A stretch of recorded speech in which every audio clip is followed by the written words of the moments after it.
ये अपाला आंत्री ऋषि माता अनसुईया जी की बेटी थी। अपाला वेदों का बहुत बड़ा ज्ञान था, जो अध्ययन करती थी वो याद हो जाता था, पर अपाला चर्म रोग से ग्रसित थी। शरीर में रोग आ गया, अब वो रोग छूटता नहीं है।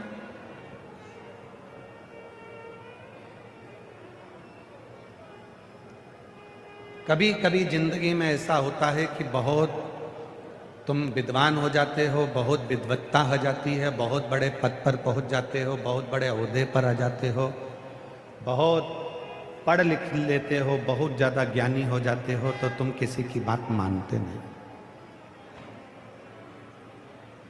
फिर तुम्हें किसी की बात अच्छी नहीं लगती। चल अपाला कह रही है कि शरीर में रोग है, विद्वान है, जो पुराण पढ़ती है, जो वेद पढ़ती है, वो वेद कंठस्थ कर लेती है अपाला, पर शरीर में रोग लगा हुआ है, शरीर में कष्ट है, शरीर में रोग लगा है, चर्म रोग लगा है, वो चर्म रोग मिटता नहीं। अब देखिएगा जरा, बहुत सुंदर प्रसंग पर चल रहे हैं। अनसुईया जी ने कहा कि तुम्हारे भाई हैं, उनसे कह देते हैं तुम अपने भाई का स्मरण करो और तुम्हारा रोग मिट जाएगा। ब्रह्मा, भगवान विष्णु, भगवान शिव तुम्हारे भाई हैं, हम कह देते हैं। अनसुईया जी की गोद में वो भी खेले हैं, तो तुम्हारा कष्ट मिटा देंगे। तुम उनका स्मरण करो, तुम उनका भजन करो, तुम उनका गुणगान करो। अपाला ने मना कर दिया। अभी आपको कथा में कहा, जब व्यक्ति बहुत विद्वान हो जाता है तो वो समझने को तैयार नहीं होता, उसको बस केवल एक आदत बनी होती है कि मैं लोगों को समझाऊं। व्यक्ति को सबसे अच्छा यदि कोई वक्ता बनना है, व्यक्ति को सबसे अच्छा कथाकार बनना है, वक्ता बनना है, तो उसको एक काम करना पड़ेगा, सबसे पहले सुनने की आदत डालना पड़ेगी। तुम जितना सुनते रहोगे तुम एक दिन अच्छे वक्ता बन जाओगे, तुम अच्छे बोलने वाले। अपाला ने मना कर दिया। अपाला बोली कि अपाला कहती है कि मैं और ब्रह्मा विष्णु महेश का तब करूंगी, मैं नहीं करूंगी। समझाया माने, अपाला मानने को तैयार नहीं थी। पिता अंत्री ऋषि ने समझाया अपाला को, अपाला मानने को तैयार नहीं थी। तब अपाला ने फिर इंद्र का तप किया। ना ब्रह्मा जी का तप करा, ना भगवान विष्णु का तप करा, ना शिव का तप करा, इंद्र का तप किया।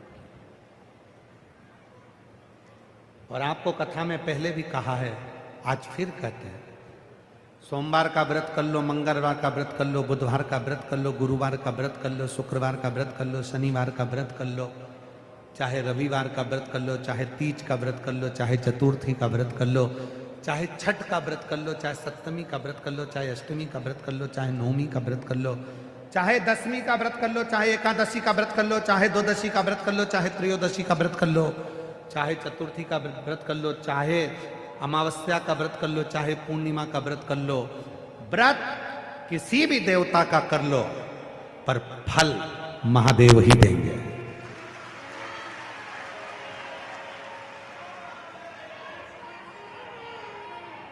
व्रत किसी का भी करो, राम जी का व्रत करोगे तो भी भगवान शंकर फल देंगे, भगवान कृष्ण का व्रत करोगे तो भी शिव जी फल देंगे, मां आद्य शक्ति जगत जननी दुर्गा का व्रत करोगे तो भी फल महादेव देंगे, दत्त भगवान का व्रत करोगे तो भी फल महादेव देंगे। क्यों? क्योंकि मृत्यु लोक के देव हैं, देवाधिदेव महादेव। ब्रह्मा ब्रह्म लोक के, भगवान विष्णु वैकुंठ लोक के, कोई गौ लोक के भगवान कृष्ण, सारे लोकों के देवता सारे देवता हैं।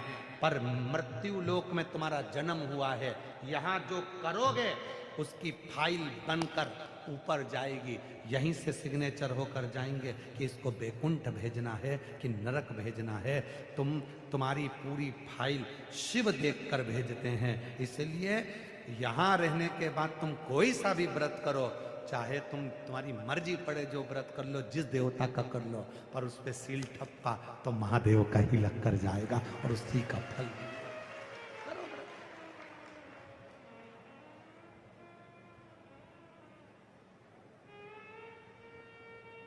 अभी ओघड़ी को भजना, स्मरण करना।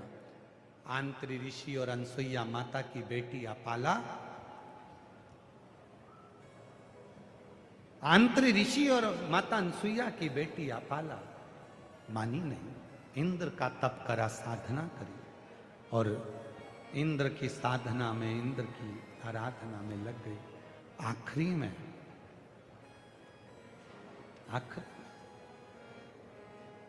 इंद्र प्रसन्न हो गए। अपाला ने तप किया और अपाला ने तप करा, इंद्र प्रसन्न हुए। इंद्र ने जाकर देखा अपाला को, क्या चाहिए अपाला? माता अनसुईया की बेटी अपाला, आंत्री ऋषि की बेटी अपाला, जिसके पास जाकर कहा कि अपाला क्या चाहिए तुम?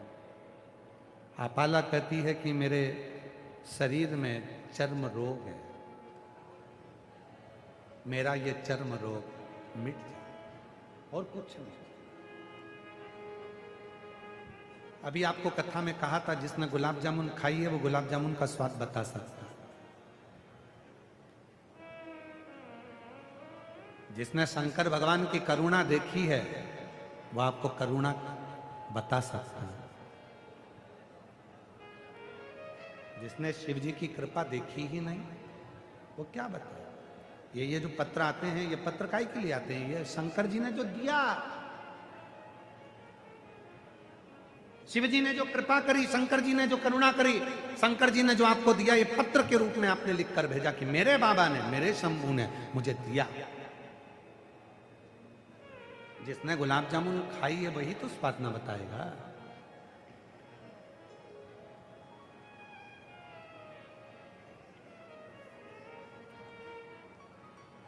करुणा करिए। तो इंद्र से कह रही हैं कि मेरे शरीर का रोग, मेरा चर्म रोग मिटा दो। आंत्री ऋषि और अनसुईया जी की बेटी अपाला, आंत्री ऋषि और अनसुईया जी की पुत्री अपाला कह रही है कि मेरा चर्म रोग मिटा दो। अब इंद्र जो कह रहे हैं वो भी थोड़ा सावधानी से सुनिएगा। इंद्र ने कहा कि चर्म रोग, हाँ मैं मिटाऊंगा, हाँ। तो इंद्र को लगा कि ये मेरे को भजी और मुझे इसका रोग मिटाना है, पर रोग तो मैं मिटा नहीं सकता। इंद्र को लगा रोग तो केवल एक ही मिटा सकता है, जिन्होंने चंद्र का भी रोग मिटाया था, वो देवाधिदेव महादेव हैं, वो शंकर हैं, वो रोग मिटा। अकाल मृत्यु वो मरे, जो काम करे चंडाल का, काल उसका क्या बिगाड़े जो भक्त हो महा, जो भक्त हो महाकाल का। तो उसकी एक नजर, उसकी एक नजर हमारे जीवन को संवार देती है।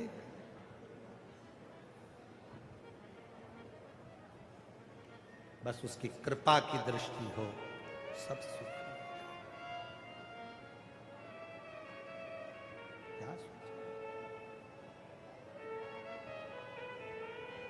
एक दृष्टि बस उसकी बहुत सुख दे देगी।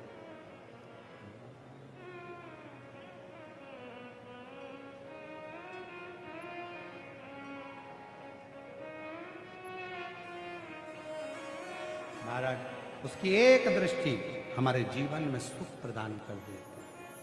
वो उज्जैन का राजा,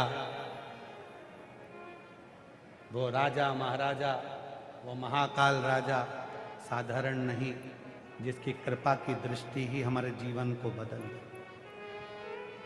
इंद्र अपाला को कहते हैं कि मैं तुम्हें वर तो दूं, और इंद्र गए सीधे शिव जी के पास। भगवान देवादिदेव महादेव से कहा कि अपाला चर्म रोग से ग्रसित है, उसका शरीर ठीक आपको करना है।